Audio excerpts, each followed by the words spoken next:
Now, following the U.S. government's issuance of a stop work order on U.S. aid funding, civil society organizations in the northern region have come together to assess the impact on communities, share their experiences, and explore new opportunities. This gathering serves as a platform to highlight their resilience and innovative responses to the challenges posed by the funding halt, with a particular focus on the way forward. Our northern regional correspondent Shawana Yusuf attended the meeting and filed this report.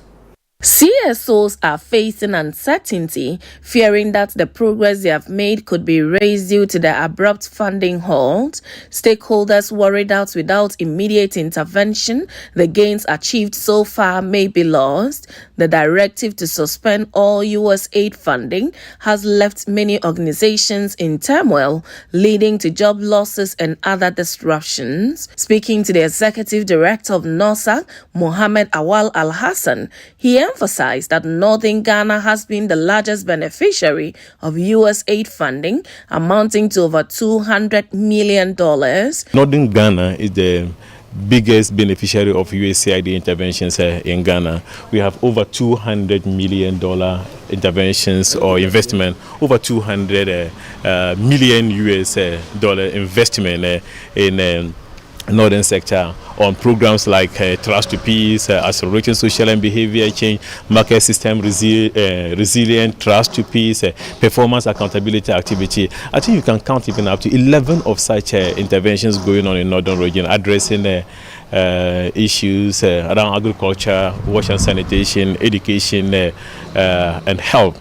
So now with this kind of challenge, there will be a need for the sector to be given attention. Look at how do we mobilize resources to fill in the gap. Hadi Tijani expressed concerns that the U.S. aid funding might not return in its previous form, potentially having a long-term impact on Ghana's ability to meet the Sustainable Development Goals, SDGs, by 2030. Whether we like it or not, the U.S. aid will not remain, will not come back the same.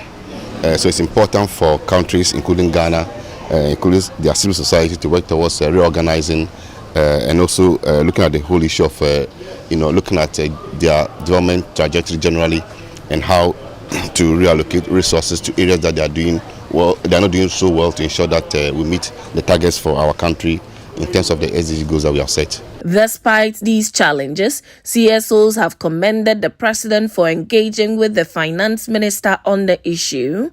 However, they are also looking at alternative funding sources. If U.S. aid does not resume aid support after the 90-day period, they hope to collaborate in mobilizing resources from other donors to sustain stalled projects. If, for example, after the 90 days, something untoward happened that they don't continue this initiative, there's going to be a huge funding gap.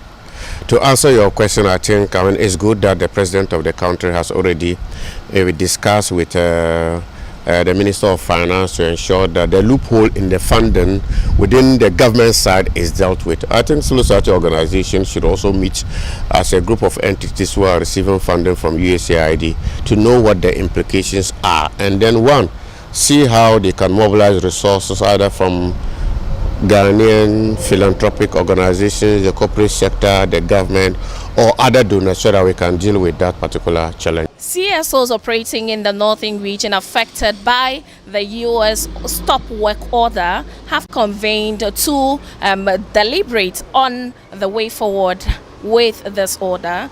According to them, it has impacted all their activities, bringing almost all their work to a standstill. They are hoping to collaborate moving forward to ensure that their activities do not grind to a halt. For Channel One News, my name is Shawana Yusuf, reporting from Tamale in the northern region.